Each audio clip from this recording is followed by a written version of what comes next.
नमस्कार दोस्तों, आपका स्वागत है योगेश महाजन लीगल चैनल पर। योगेश महाजन लीगल चैनल पर हम आपको प्रस्तुत करेंगे नवीनतम सुप्रीम कोर्ट के फैसलों और विभिन्न अन्य न्यायालयों के फैसलों पर और विधि ज्ञान को प्रसारित करने का प्रयास करेंगे। इस चैनल पर हम न्यायिक फैसलों के महत्व को समझाने और विधि समझौतों की युक्तियों को समझाने का प्रयास करते हैं। हमारा मकसद है कानून और न्याय के क्षेत्र में ज्ञान को आपके पास पहुंचाना, तो कृपया हमारे चैनल को सब्सक्राइब करें, घंटी आइकन दबाएं, वीडियो को लाइक और शेयर करें। तो माननीय सुप्रीम कोर्ट का एक फैसला आया है जो कि 27 सितंबर 2024 का है। ये सिविल अपील नंबर ऑफ 2024 जो कि arises with specially petition civil number 30250 of 2018। तो दोस्तों, जैसे कि हमें सब जानते हैं कि जो माननीय सुप्रीम कोर्ट है वो एक कोर्ट ऑफ लॉ है, एक फैक्ट्स को बहुत रेयरली देखती है। मीन्स जब तक कोई क्वेश्चन ऑफ लॉ ना सेट किया हो तब तक जो स्पेशली पिटीशन जो है वो मेंटेनेबल नहीं होती है। लेकिन यहाँ पर माननीय सुप्रीम कोर्ट ने कहा कि अगर कोई ग्रॉस एरर्स की गई हो नीचे की कोर्ट्स में तो वो, और अगर कोई एविडेंसेस जो हैं वो भी उसमें भी परवर्सिटी हो और जो कंक्लूजन जो डिराइव किया गया हो उसमें ट्रायल कोर्ट या नीचे की जो कोर्ट्स ने एरर की हो, तो ऐसे में जो माननीय सुप्रीम कोर्ट है वो अपनी जो आर्टिकल 136 जो कॉन्स्टिट्यूशन के अंदर जो पावर्स दी गई हैं उसमें इंटरफेयर कर सकती है और जजमेंट को मीन्स सेट असाइड कर सकती है। तो ऐसा ही एक मामला देखने को आया। इसमें जो रिस्पोंडेंट हैं उन्होंने एक सिविल सूट था वो फाइल किया था अगेंस्ट दी अपीलेंट के अगेंस्ट में, और उन्होंने कहा था कि एक जो जमीन का एक एग्रीमेंट हुआ था जो उसमें part performance of the contract था वो नहीं कंप्लाई किया गया है। तो एक एग्रीमेंट बनाया गया था जिसको यहाँ पर जजमेंट में बताया गया, एक डिस्प्यूटेड एग्रीमेंट है वो बताया गया था और उस पर रिलाई किया था। उसमें ये कहा गया था कि जो रिस्पोंडेंट हैं उन्होंने कहा था कि अगर वो प्लेंटिफ मीन जो यहाँ पर जो अपीलेंट हैं वो जमीन जो है वो उनको हैंड ओवर करेंगे 16 लाख रुपए में। एक एक एग्रीमेंट हुआ था और उसमें कहा था अगर एग्रीमेंट अगर 16 लाख में अगर वो जमीन जो है वो नहीं दी जाएगी तो उसमें जो प्लेंटी है वो इक्वल अमाउंट की दी जाएगी, वो जो कि मीन्स 32 लाख, और उसके बाद भी रिस्पोंडेंट के पास एक मीन्स रेमेडी होगी कि वो सिविल सूट है वो फाइल कर सकते हैं। तो ऐसे में माननीय सुप्रीम कोर्ट ने यहाँ पर ऑब्जर्व किया, तो यहाँ पर कहा कि जो प्लेंटिफ हैं मीन्स जो यहाँ पर जो अपीलेंट हैं वो एक इलिटरेट पर्सन है, उनकी ये कंटेंशन ये थी कि मेरे से जो सिग्नेचर हैं वो एक थंब इम्प्रेशन पे ले लिए गए थे। मीन्स सिग्नेचर नहीं लिए गए थे बल्कि एक थंब इम्प्रेशन एक ब्लैंक पेपर पे ले लिया गया था। और जो रिस्पोंडेंट हैं वो एक पुलिस में एक कांस्टेबल के पोस्ट पे काम करते थे और करते हैं, जो भी आप जजमेंट में देखेंगे क्या फैक्ट्स थे। तो एक और मीन्स और फिर उनसे जो एक एग्रीमेंट था वो एक गलत तरीके से लिया गया। उन्होंने कोई 16 लाख रुपए जो अमाउंट है वो नहीं मीन्स एक्सेप्ट किए थे, मीन्स कि नहीं लिए थे उनसे रिस्पोंडेंट से। और लेकिन जो ट्रायल कोर्ट थी उन्होंने यही कहा कि पार्ट परफॉर्मेंस की जो रिलीफ थी वो जो रिस्पोंडेंट प्लेंटिफ है उनको नहीं दी थी, बल्कि अब ये कहा कि जो अपीलेंट प्लेंटिफ हैं उनको कहा कि वो 16 लाख रुपए हैं वो दें। अब उन्होंने आगे फर्स्ट अपील फाइल की थी, फर्स्ट अपील में भी कोई रिलीफ नहीं मिला। फिर सेकंड अपील थी वो फाइल की हाई कोर्ट में, सेकंड अपील में भी हाई कोर्ट ने कोई जो फैसला था वो नहीं दिया, उनको कोई रिलीफ नहीं दी। फिर फाइनली जो मैटर है वो जो डिफेंडेंट अपीलेंट है उन्होंने आगे सुप्रीम कोर्ट में आए। तो यहाँ पर जो एक डिपोजिशन थी, जो गवाही थी उस पे कोर्ट ने स्क्रूटनाइज किया और यहाँ पर ये पाया कि यहाँ पर जब क्रॉस एग्जामिनेशन किया गया था डिफेंडेंट का मीन्स जो प्लेंटिफ का जो क्रॉस एग्जामिनेशन किया गया था, जो यहाँ पर रिस्पोंडेंट है उनका जो क्रॉस एग्जामिनेशन किया था उन्होंने बताया था, उन्होंने एक्सेप्ट किया था कि वो एक पुलिस की पोस्ट पे काम करते, मीन्स पुलिस कांस्टेबल की पोस्ट पे काम करते थे। और 16 लाख रुपए के बारे में जब पूछा गया कि किसी बैंक अकाउंट से आपने निकाले थे तो उन्होंने कहा था नहीं, बल्कि उनके घर में पड़े हुए थे 16 लाख रुपए, उन्होंने घर से मीन्स जो अमाउंट है वो दिया था। तो और भी कई जो फैक्ट्स थे उसको यहाँ पर मीन्स स्क्रूटनाइज किया, तो यहाँ पर बताया कि एक डाउटफुल सिचुएशन है वो क्रिएट हो रही है। और इसमें देखते हुए कि अपील थी, स्पेशली पिटीशन में जो सिविल अपील थी उसको अलाउ कर दिया और जो नीचे के जो कोर्ट्स के जो जजमेंट थे वो उसको सेट असाइड कर दिया। तो आइए इसके कंटेंट्स को देखते हैं और क्या था जजमेंट में, माननीय सुप्रीम कोर्ट ने क्या फैसला दिया, तो उसको समझने की कोशिश करते हैं। और देखिए ये एक स्पेशली पिटीशन थी वो फाइल की गई थी जो high court of Punjab Haryana Chandigarh है उसके ऑर्डर के अगेंस्ट में फाइल की गई थी। मीन स्पेशली पिटिशन जो है वो यहाँ पर जो अपीलेंट है उन्होंने फाइल की थी, और वहाँ पर भी हाई कोर्ट में भी पहले एक फर्स्ट अपील फाइल की थी, वहाँ से कोई रिलीफ नहीं मिला था, और हाई कोर्ट में सेकंड अपील फाइल की थी, उसमें कोई रिलीफ नहीं मिला था, और सेकंड अपील में जो जजमेंट पास की गई थी फर्स्ट अपील की वो उसको सस्टेनेबल था, मीन्स उसको बरकरार रखा था। और जो फर्स्ट अपील इससे पहले जो अपीलेंट है उन्होंने फर्स्ट अपील फाइल की थी, अभी सेकंड अपील से पहले फर्स्ट अपील फाइल की थी, वो फाइल की थी एडिशनल डिस्ट्रिक्ट जज है उनकी कोर्ट में फाइल की गई थी, और एडिशनल जो फर्स्ट अपीलेट कोर्ट ने भी उनकी जो सिविल अपील थी वो डिसमिस कर दी थी। तो ये और फिर जो डिग्री जजमेंट और डिग्री थी वो जो पास की गई थी एडिशनल सिविल जज की उसके बरकरार रखा था, जिसमें सिविल सूट जो फाइल किया गया था रिस्पोंडेंट प्लेंटिफ था। तो हम पूरे फैक्ट्स को आप देखते हैं। रिस्पोंडेंट प्लेंटिफ, यहाँ पर जो रिस्पोंडेंट है वो प्लेंटिफ है, उन्होंने एक सिविल सूट था वो फाइल किया था। वो सिविल सूट जो फाइल किया था तो उसमें जो मींस जो जजमेंट जो ऑर्डर आया था उसको चैलेंज किया था यहाँ पर जो अपीलेंट है जो कि डिफेंडेंट थे वो उन्होंने उसको चैलेंज किया था फर्स्ट अपीलेट कोर्ट में। फर्स्ट अपीलेट कोर्ट में मींस जो एडिशनल डिस्ट्रिक्ट जज की कोर्ट थी उसमें जो फर्स्ट अपील थी वो डिसमिस हो गई थी, फिर आगे फिर सेकंड अपील थी वो फाइल की गई थी हाई कोर्ट में, वो भी डिसमिस हो गई थी, फिर फाइनली जो थे वो माननीय सुप्रीम कोर्ट में उन्होंने आगे अपील फाइल की थी। तो अब क्या था, सिविल अपील के ऊपर चलते हैं। क्या था, ट्रायल कोर्ट ने क्या रिलीफ दिया था, ट्रायल कोर्ट ने डिफेंडेंट को रिलीफ दिया था जो यहाँ पर रेस्पोंडेंट है, सॉरी जो ट्रायल कोर्ट ने प्लेंटिफ को रिलीफ दिया था जो यहाँ पर रेस्पोंडेंट है। उन्होंने कहा था, ट्रायल कोर्ट ने ये कहा था जो सूट था जो फाइल किया गया था जो प्लेंटिफ ने जो यहाँ पर रेस्पोंडेंट है उन्होंने उनको डायरेक्शन दी थी कि 16 लाख रुपए अपीलेंट जो है वो 16 लाख रुपए विद इंटरेस्ट के साथ जो अपीलेंट डिफेंडेंट है वो देंगे एज ए अल्टरनेटिव रिलीफ भी मांगी थी रिकवरी की, जो कि किसको देंगे, प्लेंटिफ को देंगे। प्लेंटिफ को 16 लाख रुपया जो है वो देंगे। जो प्लेंटिफ कौन है, जो रिस्पोंडेंट है। तो अब लेकिन जो denying the prayer of specific performance थी जो रिस्पोंडेंट प्लेंटिफ ने फाइल की थी, लेकिन उस रिलीफ को डिनाई कर दिया गया था। मींस प्लेंटिफ ने एक सिविल सूट फाइल किया था, प्लेंटिफ जो यहाँ पर जो रिस्पोंडेंट है उन्होंने एक सिविल सूट फाइल किया था। अब उसमें दो रिलीफ्स मांगी, मतलब कई रिलीफ्स मांगी गई थी। तो उसमें एक पहली जो एक रिलीफ थी कि पार्ट परफॉर्मेंस, मींस जो परफॉर्मेंस है वो मींस उसके लिए एक डिग्री दी जाए, लेकिन वो जो प्रेयर थी जो पार्ट परफॉर्मेंस की उसको रिजेक्ट कर दिया था। लेकिन जो काफी कहा कि अगर पार्ट परफॉर्मेंस नहीं किया जा सकता तो फिर ऐसे अल्टरनेटिव रिलीफ मांगी थी। तो 16 लाख रुपए जो अमाउंट दिया गया है जो डिफेंडेंट को वो रिकवर किया जाए। तो यहाँ पर कोर्ट ने 16 लाख रुपए वाली जो प्रेयर थी वो एक्सेप्ट कर ली थी। तो मींस जो सूट था वो पार्टली अलाउड हुआ था again in the favour of the plaintiff. अब यहाँ पर डिफेंडेंट के ऊपर आ गया था कि वो 16 लाख रुपए उनको देने हैं। तो 16 लाख रुपए को उस आगे फिर चैलेंज किया था फर्स्ट अपीलेट कोर्ट में। फर्स्ट अपीलेट कोर्ट ने भी उनको कोई रिलीफ नहीं दी। सेकंड अपीलेट कोर्ट में गया, सेकंड अपीलेट कोर्ट ने भी कोई रिलीफ नहीं दी। फिर फाइनली जो सुप्रीम कोर्ट में है। तो ये पैराग्राफिकली ये क्लेरिफाई करता है। अब फैक्ट्स क्या थे, फैक्ट्स पे हम चलते हैं। जो रिस्पोंडेंट प्लेंटिफ है उन्होंने एक सिविल सूट था, वो ट्रायल कोर्ट में एक सिविल सूट फाइल किया था, degree for specific performance of agreement. एक सेल डेट थी 7 मई 2007 की। एक एग्रीकल्चर प्लॉट थी लैंड की जो कि मेजरमेंट थी जो यूनिट्स बताए हैं 100 विलेज में पंजाब में थे। और 6 रिलीफ मांगी थी स्पेसिफिक परफॉर्मेंस की, जिसमें रिस्पोंडेंट प्लेंटिफ ने एक परमानेंट इंजंक्शन मांगा था अगेंस्ट दी डिफेंडेंट के, अपीलेंट डिफेंडेंट के अगेंस्ट में, कि वो उनको रिस्ट्रेन किया जाए कि आगे वो सूट लैंड को किसी को ना बेच सकें, और या फिर dispossess means dispossessing the respondent plaintiff from the same. तो रिस्पोंडेंट प्लेंटिफ को डिस्पोसेस करने के लिए भी एक ऐसा रिस्ट्रेन किया जाए उनको कि वो जो प्लेंटिफ है उनको डिस्पोसेस ना करें। तो अल्टरनेटिव ने ये मांगी, फिर ये तो एक पहली प्रेयर थी। फिर दूसरी प्रेयर ये मांगी थी कि अगर ये प्रेयर नहीं अलाउ होती तो अल्टरनेटिव में ये मांगा था कि रिस्पोंडेंट प्लेंटिफ ने मांगा था कि 19 लाख रुपए की जो रिकवरी की मांग की थी कि अगर ये डिग्री नहीं मिलती है हमको तो जो 19 लाख रुपए उनको रिकवर किए जाए मींस डिफेंडेंट से, और जिसमें अमाउंट था 16 लाख रुपए जो अर्नेस्ट मनी थी वो जो भी मांगी गई थी, और जिस on the date of execution of the disputed agreement along with damages जो at the tune of 3 lakh रुपए। तो मींस कहा कि 16 लाख रुपए तो हम दे चुके हैं डिफेंडेंट को, वो तो अर्नेस्ट मनी भी मिले साथ में जो 3 लाख रुपए हैं वो डैमेजेस के तौर पे। तो 19 लाख रुपए की इन्होंने प्रेयर मांगी थी। अब रिस्पोंडेंट प्लेंटिफ ने ये अपने प्लेंट में कहा था कि अपीलेंट डिफेंडेंट जो डिफेंडेंट है वो एक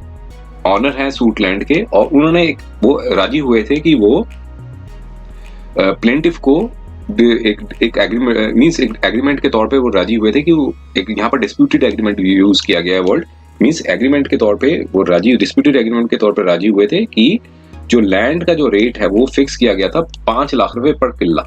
तो इस कंडीशन के साथ कि जो सेल डीड जो है वो एग्जीक्यूट कर देंगे और रजिस्टर्ड हो जाएगी 19 सितंबर 2008 को। और यहाँ आगे बताया कि जो डिस्प्यूटेड एग्रीमेंट में ये कहा कि जो अपीलेंट डिफेंडेंट है उन्होंने 16 लाख रुपए अर्नेस्ट मनी जो है वो लिए किससे, प्लेंटिफ से ताकि, और बाकी कहा था कि जो फर्दर स्टिपुलेशन ये था कि जो बैलेंस कंसिडरेशन जो होगा वो 19 सितंबर 2008 को दे दिया जाएगा और जब दोनों पार्टीज रजिस्ट्रार ऑफिस में पहुंचेंगी। और साथ में ये बताया कि उस डेट पे ये भी एग्रीमेंट में ये भी बताया गया कि उस डेट पे अगर अब वो सेल डीड को एग्जीक्यूट नहीं कर पाते हैं तो वो अर्नेस्ट मनी जो अमाउंट था 16 लाख रुपए का वो रिटर्न करेंगे और प्लेंटी भी इक्वल अमाउंट की जो अमाउंट है वो देंगे। तो इससे टोटल 32 लाख रुपया जो है वो रिस्पोंडेंट प्लेंटिफ को देंगे। और अगर और इसके बाद भी मनी लेने के बाद भी प्लेंटी का जो मनी अगर वो रिस्पोंडेंट प्लेंटिफ लेने के बाद भी रिस्पोंडेंट प्लेंटिफ के पास वो एंटाइटल्ड होंगे कि वो सूट जो है getting the sale deed executed in the favour के ऊपर भी वो सूट फाइल कर सकेंगे। उसके बाद भी उनके पास मींस एक लीगल राइट रह जाएगा कि एज पर जो एग्रीमेंट के हिसाब से कि 16 लाख रुपए जो दिए हैं वो तो देंगे, साथ में जो पेनल्टी थी 16 लाख रुपए की वो भी देंगे और साथ में वो सूट भी फाइल कर सकेंगे कि जो सेल डीड है जो उनके एग्जीक्यूट इन देयर फेवर में हो सके। और इस एग्रीमेंट को डिस्प्यूटेड एग्रीमेंट को अटेस्ट किया था 2 विटनेसेस से, PW4 और PW2 है और उनके नाम बताए गए हैं। और साथ में बताया कि प्लेंट में ये कहा गया कि जो पार्ट ऑफ प्रॉपर्टी थी वो मॉर्टगेज थी रिस्पोंडेंट नंबर 2 के पास, एक जो स्टेट बैंक है पटियाला का वहां पर मॉर्टगेज थी। और रिस्पोंडेंट प्लेंटिफ ने ये क्लेम किया कि जब वो ऑफिस गए जॉइंट रजिस्ट्रार की मींस ऑफिस में गए, जो डेट स्टिपुलेटेड फिक्स थी as per the disputed agreement, और वो वहां पर रहे थे 9 AM से 5 PM और इंतजार करते रहे कि अपीलेंट डिफेंडेंट की वहां आए, लेकिन अपीलेंट डिफेंडेंट हैं वो नहीं आए और जिसकी वजह से जो सेल डीड थी वो उनके फेवर में करवानी थी। तो इसलिए उन्होंने वायलेट किया टर्म्स एंड कंडीशन जो एग्रीमेंट का थे। और इसके बाद रिस्पोंडेंट प्लेंटिफ ने एक एफिडेविट ऑफ अटेंडेंस थी वो ले लिया उनसे, जो कि अटेस्ट किया गया था एग्जीक्यूटिव मजिस्ट्रेट ने, जो कि डिस्चार्ज कर रहे थे ड्यूटीज को भी जॉइंट सब रजिस्ट्रार की। तो इस मैनर पे जो रिस्पोंडेंट प्लेंटिफ ने उन्होंने कहा कि उन्होंने अपनी जो प्रेजेंस थी वो मार्क करवाई थी जॉइंट सब रजिस्ट्रार के पास और उन्होंने बताया कि वो उन्होंने अपनी रेडीनेस और विलिंगनेस दिखाई थी कि वो सेल डीड जो है वो एग्जीक्यूट हो सके इनके जो as per the disputed agreement में जो उनके फेवर में था, मींस रजिस्टर करा सके अपने फेवर में जो as per the disputed agreement के मुताबिक। अब रिस्पोंडेंट प्लेंटिफ ने ये फर्दर अपने प्लेंट में कहा कि अपीलेंट डिफेंडेंट ने जो है टर्म्स को ब्रीच किया, मींस फॉलो नहीं किया है और वो रेडी भी नहीं थे और ना ही विलिंगनेस दिखाई उन्होंने कि वो एग्जीक्यूट कर सके सेल डीड जो रजिस्टर्ड करा सके। इवन कई न्यूमरस रिक्वेस्ट भी उनको समक्ष की गई थी। और रिस्पोंडेंट प्लेंटिफ ने ये भी कहा कि पोजेशन ऑफ द लैंड थी वो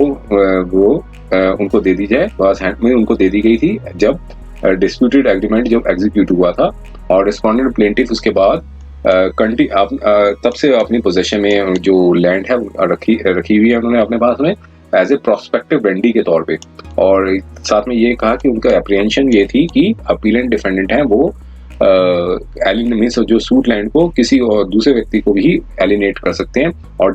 मीन्स उनको डिस्पोजेस करके। तो इसलिए रिस्पोंडेंट प्लेंटिफ ने जो एक सब्जेक्ट सूट था वो फाइल किया था और ये सारी रिलीफ्स थी वो मांगी थी। और ये जो रिलीफ्स मांगी थी वो यहाँ पर रिप्रोड्यूस किए हैं कि specific performance of contract of agreement to sale था 7/5/2007 का, और जो लैंड थी जो यूनिट्स थे 100 यूनिट्स के वो सारे डिटेल्स यहाँ पर इसमें मेंशन किए गए हैं। और साथ में ये बताया था कि मींस साथ में ये प्रेयर मांगी थी कि ऑनरेबल कोर्ट अगर चाहे अपनी मींस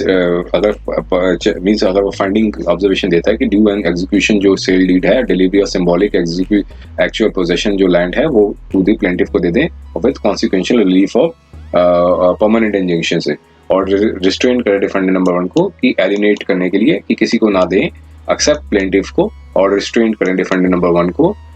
डिस्पोजेस करने के लिए, मीन्स प्लेंटिफ को डिस्पोजेस करने के लिए ये रिस्ट्रेन करें। और साथ में alternative suit means alternative relief भी मांगी थी कि सूट फॉर रिकवरी जो है, अगर वो पार्ट परफॉर्मेंस का नहीं मिलता है उनको, अगर कोर्ट रिलीफ नहीं देती है तो सूट फॉर रिकवरी 19 लाख की मांगी थी, जिसमें 7/5/2007 का जो अमाउंट था 16 लाख रुपए जो उनको दिए थे वो अर्नेस्ट मनी भी मिले, और साथ में 3 लाख रुपया था जो डैमेजेस के तौर पे, जिससे टोटल बनता था 19 लाख रुपए का उनको दिया जाए। और अब यहाँ पर उनको समन भेजा गया अपील एंड डिफेंडेंट को, और वो अपेयर हुए ट्रायल कोर्ट में, और उन्होंने अपनी रिटन स्टेटमेंट भी फाइल की, और सारी जो अवर्मेंट्स थी प्लेंट की उसको डिनाई किया, और साथ में स्पेसिफिकली अवर्ड किया कि डिस्प्यूटेड एग्रीमेंट जो है वो बिना किसी कंसिडरेशन के है, वो एक मिसरिप्रेजेंटेशन है, इम्पर्सोनेशन है, और जो फ्रॉडेंटली प्रिपेयर किया गया है रिस्पोंडेंट प्लेंटिफ ने, जो कि एक एम्प्लॉय है पंजाब पुलिस के और एक हेड कांस्टेबल के पोस्ट पे सो जगह पे काम कर रहे हैं, और इसलिए उन्होंने अपने अटेस्टिंग विटनेस भी कल्यूड किए थे, अटेस्टिंग विटनेस के साथ कल्यूड करके ये किया है उन्होंने। और फर्दर ये कहा कि रिस्पोंडेंट प्लेंटिफ के जो ब्रदर हैं वो एक कमीशन एजेंट हैं और एक कमीशन बिजनेस है सो जगह पे चला रहे हैं, और अपील एंड डिफेंडेंट जो है वो अपनी एग्रीकल्चर जो है कमीशन एजेंसी जो एग्रीकल्चर प्रोड्यूस जो मीन्स जो खेती बाड़ी की जो भी प्रोडक्शंस होती हैं वो कमीशन एजेंसी को देते थे रिस्पोंडेंट प्लेंटिफ ब्रदर्स के थ्रू से, मीन्स अपनी सेलिंग करवाते थे। और चूंकि जो अपील एंड डिफेंडेंट है वो एक इलिटरेट है, सिंपलेटन है, और रिस्पोंडेंट प्लेंटिफ और जो उनके ब्रदर हैं वो एक थंब इम्प्रेशन ले लेते थे कस्टमर्स और एग्रीकल्चर से, और जिसमें से अपील एंड डिफेंडेंट का भी उन्होंने एक ब्लैंक स्टैम्प पेपर पे अंगूठा ले लिया था। और साथ में ये स्पेसिफिक एजर्ट किया रिटन स्टेटमेंट जो में ये बताया कि डिस्प्यूटेड एग्रीमेंट जो है वो फ्रॉडुलेंटली बनाया गया है और एक ब्लैंक स्टैम्प पेपर बनाया गया है, जिसमें thumb impression appeal and defendant का डिसीटफुल मीन से ले लिया गया था। और साथ में ये भी डिनाई भी किया उन्होंने कि कोई सी प्रकार की उन्होंने कंसिडरेशन नहीं की थी रिस्पोंडेंट प्लेंटिफ से, और कहा था कि इसलिए वो बाउंड नहीं है डिस्प्यूटेड एग्रीमेंट में।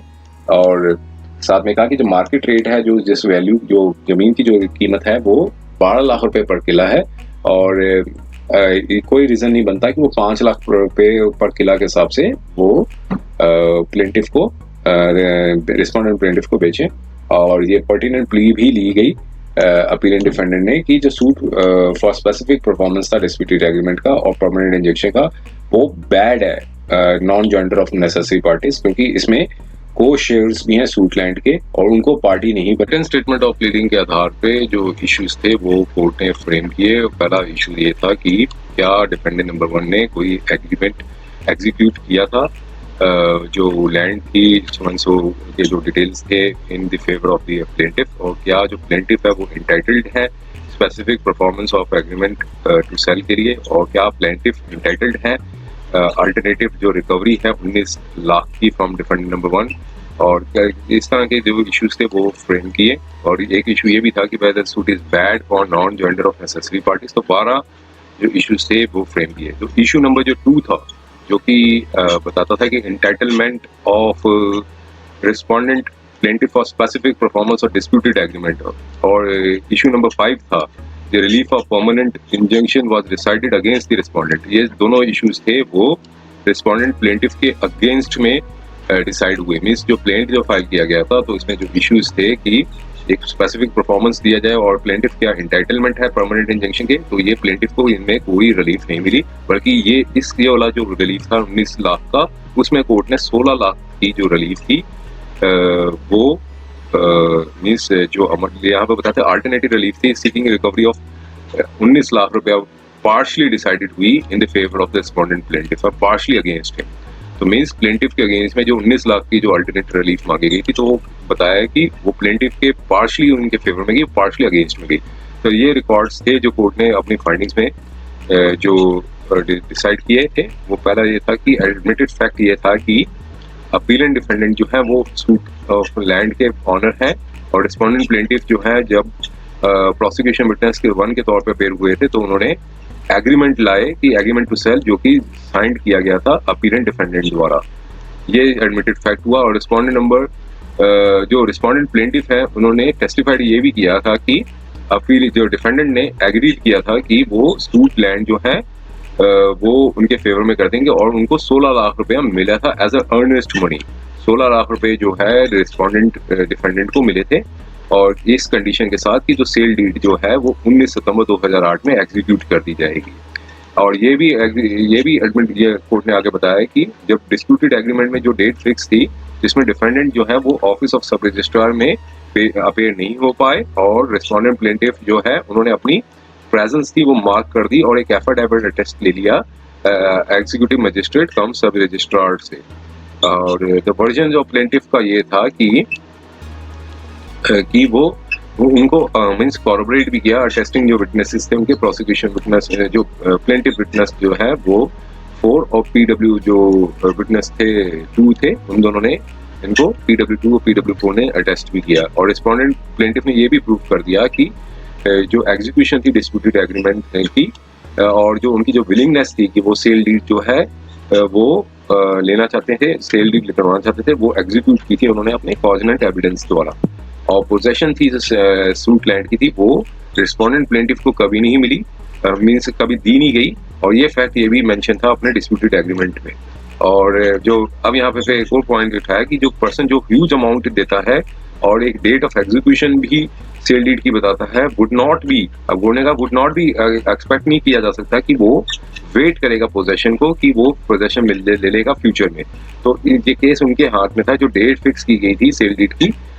लेकिन जो पीरियड था 1 साल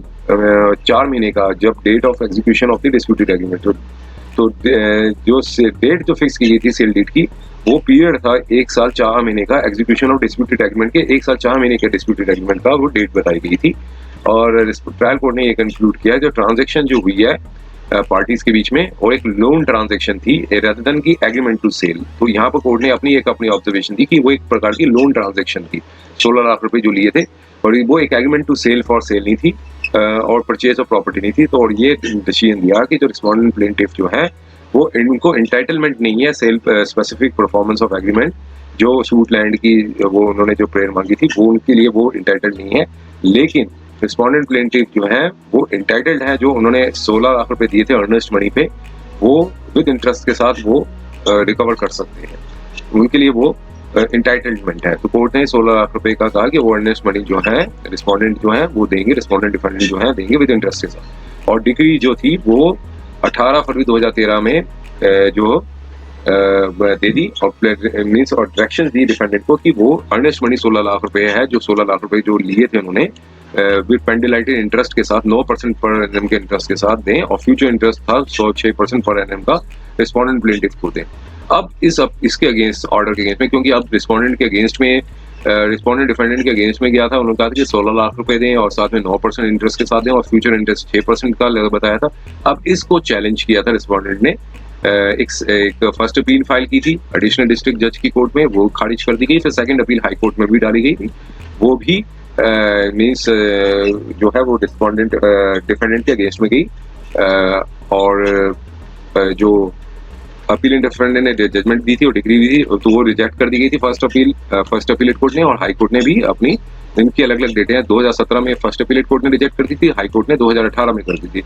अब इसको चैलेंज किया गया है स्पेशली पिटीशन में। अब जो काउंसिल अपेयर हुए जो अपील डिफेंडेंट के, उन्होंने कहा कि जो फाइंडिंग्स ऑफ फैक्ट थे, जो रिकॉर्ड नीचे की जो कोर्ट्स थी,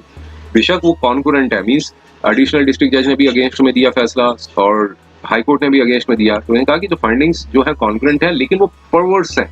ऑन फेस ऑफ रिकॉर्ड में। तो ये एक फिट केस बनता है कि जो ये माननीय सुप्रीम कोर्ट है वो आर्टिकल 136 कॉन्स्टिट्यूशन ऑफ इंडिया में वो इंटरफेयर करे और इसको अपनी कंटेंशन को सब्सटेंशिएट किया, विट्रेस किया और क्रॉस एग्जामिनेशन था रिस्पोंडेंट प्लेंटिफ का, वो यहाँ पर कोर्ट के समक्ष सुप्रीम कोर्ट में रखा गया। उन्होंने बताया और क्रॉस एग्जामिनेशन का डिटेल्स से बताया और उसमें ये भी बताया था कि पोजेशन जो थी वो डिलीवर नहीं की गई थी एग्रीमेंट टू सेल में, और ये मेंशन किया गया था कि पोजेशन जो है वो एग्रीमेंट में दी जाएगी, लेकिन डिफेंडेंट ने रिफ्यूज कर दी थी। पोजेशन ऑफ डेली लैंड थी वो एग्रीड टू सोल्ड हर। और साथ में ये भी क्रॉस एग्जामिनेशन में निकला कि मैं इनकम टैक्स रिटर्न देता हूँ और एक एम्प्लॉय हूँ पंजाब गवर्नमेंट का, और लेकिन 16 लाख रुपए का जो इनकम टैक्स जो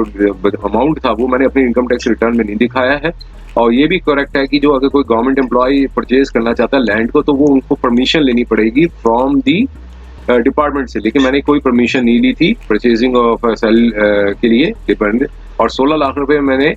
अपने डिपार्टमेंट को भी नहीं दिखाए थे। और ये भी है कि ये भी सही है कि जो करेक्ट इनकम है, ये भी ठीक है कि जो करेक्ट इनकम जो एग्रीकल्चर इनकम है वो भी मैंने अपने इनकम टैक्स रिटर्न में नहीं दिखाई थी, और कभी भी मैंने एग्रीकल्चर इनकम जो है अपने इनकम टैक्स में रिटर्न में दिखाई हो। और साथ में ये भी बताया कि जो अमाउंट था मैंने किसी बैंक से विड्रॉ नहीं किया था, और जो अमाउंट जो था 16 लाख रुपए वो मेरे घर में था। यहाँ पर उन्होंने अपना क्रॉस एग्जामिनेशन का सारा डिटेल्स थे वो बताया। अब यहाँ पर हाईलाइट किया डिपोजिशन क्या था, वो कोर्ट ने यहाँ पे बताया कि वो एक हेड कांस्टेबल है पंजाब पुलिस में। जब इंसिडेंट हुआ था तब वो हेड कांस्टेबल थे, और रिस्पोंडेंट की जो प्लेंटिफ है वो एक कमीशन एजेंट का जो शॉप है वो चलाते हैं सो जगह पे। और एक रिसाइटल था कि डिस्प्यूटेड एग्रीमेंट ये था कि जो पोजेशन ऑफ सूट लैंड थी वो रिस्पोंडेंट प्लेंटिफ को मीन्स यहाँ पर ये एडमिट किया कि रिस्पोंडेंट प्लेंटिफ ने अपने एविडेंस में बताया कि जो पोजेशन ऑफ सूट लैंड थी वो हैंड ओवर नहीं की गई थी जो as per the disputed agreement में। और प्लेंटिफ ने ये भी एडमिट किया कि वो इनकम टैक्स रिटर्न जो है वो फाइल करते हैं क्योंकि वो एक एम्प्लॉय है पंजाब गवर्नमेंट के, लेकिन जो 16 लाख रुपए की जो इनकम टैक्स रिटर्न थी वो अपने अमाउंट की दिखाई नहीं। और साथ में ये बताया किसी प्रकार की परमिशन नहीं ली थी डिपार्टमेंट से कि वो एक सूट लैंड परचेज करना चाहते हैं। और जो अमाउंट था 16 लाख रुपए वो भी किसी बैंक से विड्रॉ नहीं किया गया था, बल्कि ये 16 लाख रुपए उनके घर में थे। और साथ में ये भी एडमिट किया कि जो मार्केट रेट है उस विलेज की वो 9 से 10 लाख रुपए पर किला है। और सजेशंस को डिनाई किया था। और यहाँ पे काउंसिल ने ये अर्ज किया कि जो एडमिशंस जो अपेयर हुई हैं रिस्पोंडेंट प्लेंटिफ की वो साफ साफ डिस्क्रेडिट करती है जो वर्जन जो बताया गया था एग्जीक्यूशन ऑफ डिस्प्यूटेड एग्रीमेंट को पूरी तरह से डिस्क्रेडिट करती है। और साथ में सबमिशन दी जो फाइंडिंग रिकॉर्ड की गई थी जो नीचे की जो कोर्ट्स में वो परवर्स है, पेटेंटली परवर्स है और एक मिसरीड की गई है, और जो एडमिटेड फैक्ट्स को इग्नोर कर दिया गया है जो रिकॉर्ड्स में अवेलेबल है। तो इसलिए मेरिट्स ऑफ अपील को एक्सेप्ट कर लेना चाहिए और जजमेंट जो है वो उसको रिवर्स कर देना चाहिए। अब जो काउंसिल अपेयर हुए रिस्पोंडेंट प्लेंटिफ के उन्होंने सपोर्ट किया और कहा कि जो ट्रायल कोर्ट और फर्स्ट अपीलेट कोर्ट और हाई कोर्ट ने अप्रिशिएट और री अप्रिशिएट भी किया है एविडेंस को माइन्यूटली, और एक अनपीचेबल कंक्लूजन पे आया कि जो ट्रांजैक्शन जो थी वो एक लोन ट्रांजैक्शन थी रिस्पोंडेंट प्लेंटिफ और डिफेंडेंट के बीच में। और इसलिए डिफेंडेंट जो है उनका अपीलेंट डिफेंडेंट का पूरा राइट है कि वो रीइंबर्स कर सकते हैं जो अमाउंट उन्होंने दिया था प्लेंटिफ को जब वो एग्जीक्यूशन की थी डिस्प्यूटेड एग्रीमेंट को। और साथ में कहा कि वेल सेटल लॉ है कि जब कोर्ट जो है माननीय सुप्रीम कोर्ट जब अपनी ज्यूरिसडिक्शन 136 के अंदर करती है तो वो प्योर क्वेश्चन ऑफ फैक्ट्स के अंदर एंटर नहीं कर सकती और रिवर्स नहीं कर सकती अगर वेल रीजन जजमेंट्स आती हैं तो। अब यहाँ पर दोनों के सबमिशन सुनने के बाद कोर्ट ने अपना जो निर्णय था वो बताया कि पहले कहा कि सुखबीर देवी एक यूनियन ऑफ इंडिया की जजमेंट थी, उसमें ये बताया था कि स्कोप क्या है आपकी स्पेशल लीव पिटीशन का आर्टिकल 136 का। अगर कोई कॉन्करेंट फाइंडिंग्स अगर वेल एस्टेब्लिश्ड होती है तो उस जजमेंट के कंटेंट्स थे यहाँ पर बताया, उसमें ये हाईलाइट ये किया है कि कॉन्करेंट फाइंडिंग्स अगर असेल्ड की जाती है सेकंड अपील पे तो अपीलेंट जो है वो पॉइंट आउट कर देता है कि जो नीचे की जो जजमेंट्स थी वो बैड इन लॉ है, क्योंकि जो ऑब्जर्वेशन रिकॉर्ड की गई है मीन्स जो रिकॉर्ड की गई हैं प्लीडिंग्स में वो कोई किसी एविडेंस के आधार पे नहीं है बल्कि मिसरीड किया है जो मटेरियल डॉक्यूमेंट्री एविडेंस पे। तो वो ऐसे में कोई रीजनेबल जज नहीं कंक्लूजन पे आ सकता है, तो ऐसे में इंटरफेयर किया जा सकता है आर्टिकल 136 के। तो वो जजमेंट का जो कंटेंट थे यहाँ पर रिप्रोड्यूस किया यहाँ बताया। फिर एक और जजमेंट आई थी मेकाला सिविहा versus state of Andhra Pradesh की जजमेंट थी, उसमें भी बताया था स्कोप क्या है आर्टिकल 136 का जब भी नीचे की जो कॉन्करेंट फाइंडिंग्स आती हैं। तो इन जजमेंट को रिप्रोड्यूस करने के बाद अब यहाँ पर कोर्ट ने बताया कि सबमिशंस जो थे दोनों पार्टीज के देखने के बाद और मटीरियल रिकॉर्ड देखने के बाद और रिस्पोंडेंट प्लेंटिफ ने एक सूट फाइल किया था कि उसमें बताया था कि एक एग्रीकल्चर लैंड है जिसकी यूनिट सो है वो 5 लाख पर किला के हिसाब से रेट था, और रिसाइटल एग्रीमेंट में ये बताया गया था कि प्लेंटिफ ने 16 लाख रुपए कैश दिए थे डिफेंडेंट को। पहले यहाँ पर इसको गौर किया और फिर दूसरे साथ में बताया कि डिस्प्यूटेड एग्रीमेंट को जब हाईलाइट किया तो ये भी कहा कि इस प्रकार का कोई डिस्प्यूट नहीं था कि स्टैम्प पेपर्स जो हैं वो अपीलेंट डिफेंडेंट ने परचेज नहीं किए थे बल्कि एक दूसरे व्यक्ति ने परचेज किए थे, और डॉक्यूमेंट जो है वो गुरमुखी लैंग्वेज में दिए गए थे और फोटो स्कैट कॉपी जो थी वो रिकॉर्ड में अवेलेबल थी। विजुअल ओवरव्यू देखने के बाद ये पाया गया कि जो डॉक्यूमेंट जो था वो 3 पेजेस का था और जो सिग्नेचर थे रिस्पोंडेंट प्लेंटिफ के और थंब इम्प्रेशन था अपीलेंट डिफेंडेंट का सिर्फ लास्ट पेज पे पाया गया। मींस 3 पेज के डॉक्यूमेंट थे, पहले 2 पेजेस थे में उन रिस्पोंडेंट डिफेंडेंट का जो है थंब इम्प्रेशन नहीं था, सिर्फ लास्ट पेजेस में पाया गया। और फर्स्ट और सेकंड पेजेस थे एग्रीमेंट के, उसमें किसी प्रकार के सिग्नेचर नहीं थे रिस्पोंडेंट प्लेंटिफ के और जना ही थंब इम्प्रेशन था अपीलेंट डिफेंडेंट का। तो यहाँ पर कहा कि ब्लैंक स्पेसिस थे जो जो पहले 2 पेजेस में जो ट्रांजैक्शन टाइप की गई थी नीचे के पेज। तो इस ऑब्जर्वेशन से एक स्ट्रॉन्ग इन्फ्लुएंस निकल के आती है कि जो कंटेंशन थी अपीलेंट डिफेंडेंट की कि थंब इम्प्रेशन जो है वो लिए गए थे ब्लैंक स्टैम्प पेपर पे और डिस्प्यूटेड एग्रीमेंट को फिर बाद में सब्सिक्वेंटली टाइप किया गया था। और ये भी डिनाई नहीं किया गया है कि जो रिस्पोंडेंट प्लेंटिफ जो है वो एक पुलिस कांस्टेबल है, एक पुलिस कांस्टेबल है और इसकी परमिशन उनके लेनी जरूरी होती है डिपार्टमेंट से जब भी किसी प्रकार की परचेज प्रॉपर्टी हाई वैल्यू की लेनी हो। लेकिन साथ में उन्होंने कहा किसी प्रकार की उन्होंने परमिशन डिपार्टमेंट से नहीं ली थी और डिस्प्यूटेड एग्रीमेंट में उन्होंने बताया कि उन्होंने 5 लाख रुपए पर किला के हिसाब से ली थी, जो कि मार्केट प्राइस से हाफ रेट था। इसकी मार्केट प्राइस का जो रेट रेलेवेंट पॉइंट था कि वो हाफ रेट पे था। और डिस्प्यूटेड एग्रीमेंट में ये भी बताया कि जो अपीलेंट डिफेंडेंट ने 16 लाख रुपए लिए थे कि जो फॉर डूइंग एग्रीकल्चर और चीपर और बेटर लैंड देयर बाय। और लाइन शेयर सेल था कि कहा कि ऑलरेडी वो शेयर था जो वो ऑलरेडी अपीलेंट डिफेंडेंट को दिया जा चुका था जब एग्जीक्यूशन की गई थी डिस्प्यूटेड एग्रीमेंट में। और रिमेनिंग पोर्शन था कि 15% जो था वो एग्रीमेंट हुआ था कि वो बाद में देंगे। लेकिन यहाँ पे कोई रीजन नहीं बनता कि रिस्पोंडेंट प्लेंटिफ जो एक पुलिस कांस्टेबल है वो इतना ह्यूज अमाउंट 16 लाख रुपए का दे देंगे कि वो परचेज ऑफ लैंड के लिए, उसके बाद फिर एग्री होंगे 16 महीने के बाद एग्री होंगे कि वो एग्जीक्यूट कराएंगे और एक फ्रैक्शन अमाउंट जो है टोटल सेल कंसिडरेशन की वो देंगे। तो यहाँ पर कोई राइम्स और रीजन नहीं बनता है कि रिस्पोंडेंट प्लेंटिफ जो क्यों जो एग्री हुए थे कि उन्होंने क्यों एग्जीक्यूट किया था सेल को डीड को 1 साल 4 महीने के बाद, जबकि एग्जीक्यूशन और डिस्प्यूटेड एग्रीमेंट के 1 साल 4 महीने बाद क्यों उन्होंने ये किया था डिस्प्यूट किया। तो ये एक डिस्प्यूटेड एग्रीमेंट था और एग्रीमेंट जो था वो ये इंटायरिटी में अगर पूरा पढ़ा जाए तो ये 1 साल कोर्ट ने कहा कि हाईली सस्पिशियस है, किसी प्रकार का कॉन्फिडेंस निकल के नहीं आता है। और डिस्प्यूटेड एग्रीमेंट में जो कॉन्सिक्वेंस ये थी non appearance of the appellant defendant at the sub registrar office में 19 सितंबर 2008 में जब वो डेट दी थी तो वो उसमें अपीलेंट डिफेंडेंट नहीं आए थे। और जब उन्होंने कहा था कि अगर वो नहीं आ पाएंगे तो अपीलेंट डिफेंडेंट जो है वो इंटरेस्ट के साथ जो अमाउंट है वो लेंगे 16 लाख रुपए के साथ साथ वो प्लेंटी भी इक्वल अमाउंट की होगी, मींस टोटल 32 लाख रुपए वो रिकवर करेंगे। रिस्पोंडेंट जो प्लेंटिफ हैं वो 32 लाख रुपए का उन्होंने बताया था कि वो रिकवर करेंगे। उसके बाद भी उनके पास राइट रहेगा कि वो सिविल सूट जो है वो फाइल कर सकेंगे एग्जीक्यूशन और सिविल। तो यहाँ पे कहा कि ये बैलेंस अमाउंट अगर पेड नहीं की थी रिस्पोंडेंट प्लेंटिफ ने, अर्नेस्ट मनी जो है वो is liable to be fortified by the appellant defendant. अगर बैलेंस अमाउंट अगर नहीं दी गई थी तो वो फोर्टिफाइड कर सकते थे, अपीलेंट डिफेंडेंट है वो फोर्टिफाइड कर सकते थे। तो यहाँ पर अवर्मेंट जो प्लेंटिफ में दी गई थी कि रिस्पोंडेंट प्लेंटिफ एक बार भी नहीं आए कि 16 महीने में कि वो एग्जीक्यूट कराने के लिए, और सीधा वो पहुंच गए सब रजिस्ट्रार ऑफिस को 19 सितंबर 2008 में और प्रेजेंट टाइम 9 AM से 5 PM वेट करता रहा अपीलेंट डिफेंडेंट को कि वो आए और CLD रजिस्टर करें। लेकिन यहाँ अपीलेंट डिफेंडेंट ने अपीयर नहीं हुए सब रजिस्ट्रार को शेड्यूल डेट पे। तो ये रिस्पोंडेंट प्लेंटिफ ने किसी प्रकार का एडवांस इंटीमेशन भी नहीं दिया था अपीलेंट डिफेंडेंट को कि वो उन्होंने बैलेंस कंसिडरेशन वो है वो देना चाहते हैं और सेल डीड जो है वो एग्जीक्यूट कराना चाहते हैं। तो ये सीधा वो चले मीन्स उन्होंने फाइल कर दी सब सूट फाइल कर दिया दिसंबर 2008 में और अल्टरनेटिव प्लेयर्स के साथ, जिसमें एक प्लेयर ये भी थी कि एग्जीक्यूट किया जाए सेल डीड को और या फिर रिफंड किया जाए अर्नेस्ट मनी को। तो यहाँ पर बताया कोर्ट ने कि जो गवर्नमेंट्स थी प्लेंट की और एविडेंस जो दिया है तो किसी प्रकार का एक आयोटा भी नहीं है ट्रूथ का इसमें। तो ये बल्कि एक कुछ भी नहीं है बल्कि एक श्योर कॉन्कोशन है, मीन्स एक बनाया गया बनावटी है ये। और डिस्प्यूटेड एग्रीमेंट क्लियरली इंडिकेट करता है कि मींस एक ब्लैंक स्टैम्प पेपर पर बनाया गया था जिसमें thumb impression illiterate appellate defendant का ले लिया गया प्रायर टू इस ट्रांसक्रिप्शन से, और ब्लैंक स्पेसेस फर्स्ट और सेकंड पेजेस के डिस्प्यूटेड एग्रीमेंट में थंब इंप्रेशन की भी सिग्नेचर्स ऑफ पार्टीज के भी नहीं प्रेजेंट हैं और टेस्टेड विटनेसेस के भी नहीं है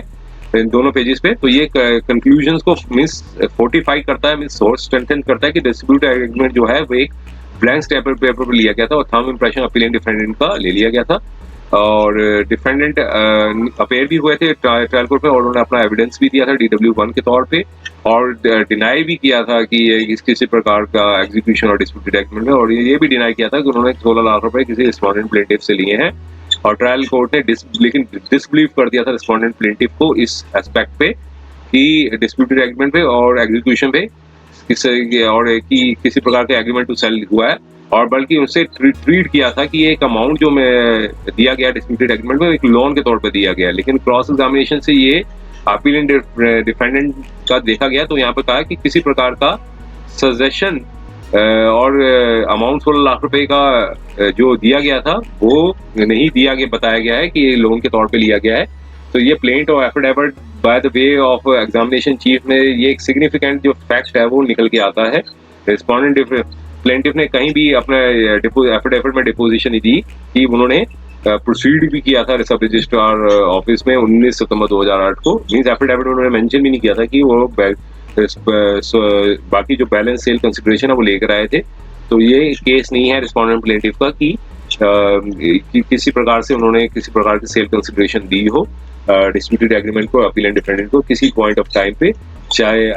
19 सितंबर 2008 या और पहले या 19 सितंबर 2008 को जब रिस्पोंडेंट प्लेंटिफ अपेयर हुए थे सब रजिस्ट्रार पे। और रिस्पोंडेंट प्लेंटिफ ने एडमिट किया है कि किसी प्रकार की उन्होंने परमिशन भी नहीं दी थी जब वो अपने डिपार्टमेंट से जब वो agreement to purchase of property ले रहे थे हाई वैल्यू की। ये केस नहीं था रिस्पोंडेंट प्लेंटिफ का कि जो अपीलेंट डिफेंडेंट जो है वो क्लोज टर्म्स में आएंगे और वो रेडली एग्री हो जाएंगे कैश लोन देने के लिए बिना किसी सिक्योरिटी के। तो यहाँ पे जो फैक्टर्स एलिमिनेट किए गए, तो यहाँ कहा कि सफिशिएंट बनते हैं इस कोर्ट को कि वो कंक्लूड पे आए कि जो रिस्पोंडेंट प्लेंटिफ ने एग्जीक्यूट किया था डिस्प्यूटेड एग्रीमेंट में और जो पेमेंट थी 16 लाख की इन कैश की, वो अपीलेंट डिफेंडेंट को 7 मई 2007 को दी थी। और अलेज्ड अपीयरेंस और respondent plaintiff office of sub registrar था in the purported exercise getting sale deed executed in terms of court ने कहा ये नथिंग बल्कि एक प्रकार का फ्रॉड है और कंकोशन है। और ये वाइटल फैक्चुअल एस्पेक्ट्स को देखते हुए यहाँ पे कोर्ट ने कहा कि हम ये केस फिट बनता है कि आर्टिकल 136 ऑफ इंडिया कॉन्स्टिट्यूशन में हम इम्पिंज्ड करें, मींस इंटरफेयर करें इम्पिंज जजमेंट्स के ऊपर। तो यहाँ पे बताया कि आर्टिकल 136 कॉन्स्टिट्यूशन के अंदर वो कोर्ट के पास पावर है कि वो इंटरफेयर कर सकती है इम्पिंज जजमेंट्स के अंदर, कोई रीजन नहीं बनता कि क्यों ना करें। तो ऐसे में अपील सक्सीड करती है और इसको अलाउ किया जाता है और इम्पिंज जजमेंट जो नीचे की थी उसको क्वैश किया जाता है, सेट असाइड किया जाता है। तो यहाँ पे कोर्ट ने कहा कि डिक्री भी प्रिपेयर अकॉर्डिंगली, कोई no order to the cost, तो पेंडिंग एप्लीकेशन जो थी उसे भी डिस्पोज किया जाता है। तो ये जजमेंट आई थी 27 सितंबर 2024 को। उम्मीद है कि यह वीडियो आपको पसंद आया होगा। अगर आपने अभी तक हमारे चैनल को सब्सक्राइब नहीं किया है तो कृपया इसे सब्सक्राइब कर ले और बेल आइकन दबाकर नोटिफिकेशन प्राप्त करें ताकि आप हमारे नए वीडियो से अपडेट रह सकें। अगर आपको यह वीडियो पसंद आया हो तो कृपया लाइक करें और अपने दोस्तों के साथ शेयर करें। हमारे चैनल पर आपको न्यायिक मुद्दों, कानूनी सलाह और कानूनी अपडेट्स के बारे में नवाचारिक और महत्वपूर्ण जानकारी मिलेगी। हमारे साथ बने रहें क्योंकि योगेश महाजन लीगल आपके कानूनी सवालों का सहायक है।